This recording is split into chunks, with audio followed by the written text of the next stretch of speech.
I've been playing Hearthstone since the beta, and Well, I've been playing Hearthstone even longer than beta. So, yeah, I can't let Emmett win this match. There's a lot of removal for big cards, but yeah, I guess this works quite well. Yeah, I like this line of play. All right, well, he's fronting that he can kill his opponent. Clockwork Giant.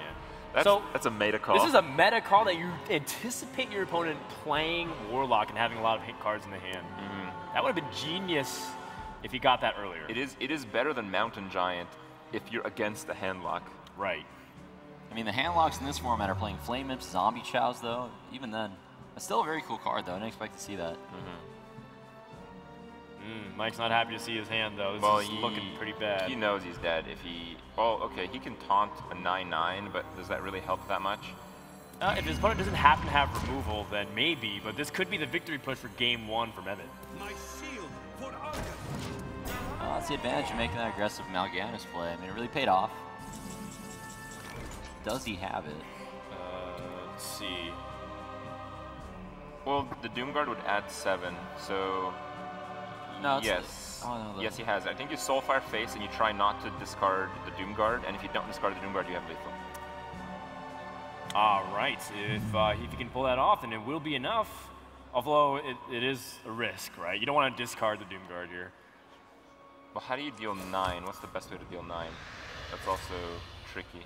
Well, the tap makes it less likely, so I think that's still the play. He can Soulfire for 9, but... Okay. And you can also drop the Molten, too. I mean, this is such a big power play from Emmett. He's not going to go for it. Of course he discards the Doomguard.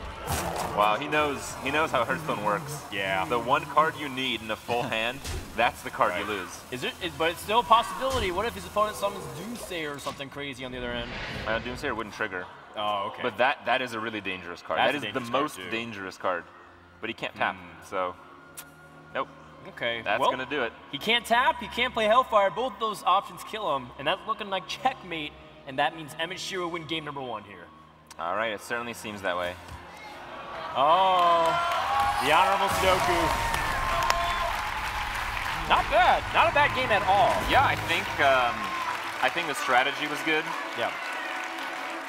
I think both CEOs came in with the perfect idea here. Right. I think both their decks are lacking a little bit of burst, and maybe Trump agrees and gives the advice that I think they need. Think so. So there it is, Trump W. Mike Morheim's in the coach's corner, and Trump's going to make some changes. He can change deck, he can change cards. What do you anticipate? Is it good to stay on the Warlock? Grindy, longer game, I think. Well, do you think it's worth clearing the board here with Shadow Flame, or just saving it so that way you can play other stuff? Yeah, it looks like you can Shadow Flame because this is a turn where you can start pushing for damage. And I think it's appropriate too. You give him the underdog card. Oh man! But you're threatening so much. I don't know about that attack. That's a lot. That second attack makes it so. Molten Shadow Flame. Molten Shadow Flame might be a real problem. No Shadow Flame, just the Molten Giant. But he can back it up with some taunts as well. No tap available either for Emmett because he's at full hand, unless he just wants to lower the mana cost. So what do you do here? You can taunt up both minions, Soulfire. That seems to be pretty clear, actually.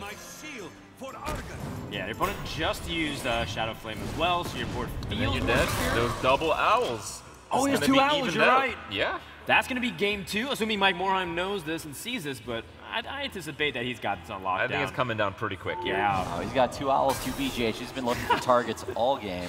Yeah. Finally got it. And looks like Mike Morheim fighting back. All right. I mean, that's actually a very complicated finish because he kind of saw the opportunity that Shearer was lacking the removal, and he gave him the underdog advantage, but he was pushing for lethal in a very tempo-driven way. Right. And these are fairly advanced plays when it comes to Hearthstone. Yeah, not bad at all. And we do get one more chance for Trump to show up. And you know what? You know what's a little scary? Trump ultimately decides the winner, right? Because if he could give Emmett some bad advice and have him play into Mike's deck because he constructed Mike's deck, I don't know. There's some, basically, I hope Brett's. Sylvanas should be quite nice, though. Also, the tap prevents him from having to tap next turn, which might also be relevant in this game.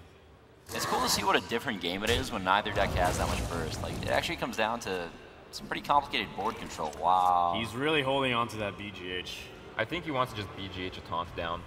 That is the win condition, but okay. So saving it just for the push. Because he can't attack for 8 anyway. If you attack for 8 here, you kind of give up your advantage. Sure.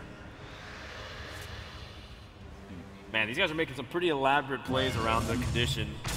And that's okay because it's 3 health difference. Even though he was down by 5, he's only up by 3 now. But that's still okay because Mike is holding the double Molten, so he wants to take this damage right now. Right, that's also a good point. On tap, you're playing both the 1-drop, so I guess you just go for it. Yeah, throw him out. Yeah, and you also lower your health too, so that way maybe you can summon a minion. But that's pretty low right now. In fact, he might have it. I think Soulfire Doomguard is enough to take the game. Well, there is a chance that the Soulfire discards the Doomguard, though. Oh. Uh-oh. Emmett, does he have to see it? Because he does have 6 damage on board, plus the 4 from the Soulfire and the Doomguard. That's 15 damage. Yeah, if you do go for lethal, okay, he sees it. But in order to do it, he has to make sure not to discard the 1 in 9. So 11% chance to just miss it. It's at least 50%. All right. That's going to seal the deal. Wow. All he has to do is point 3 cards to face. And you know what? Trump has a 100% win rate still. Yeah. I still don't know what he changed. Most of those decks are the same. It's mostly the moral support, really, I think.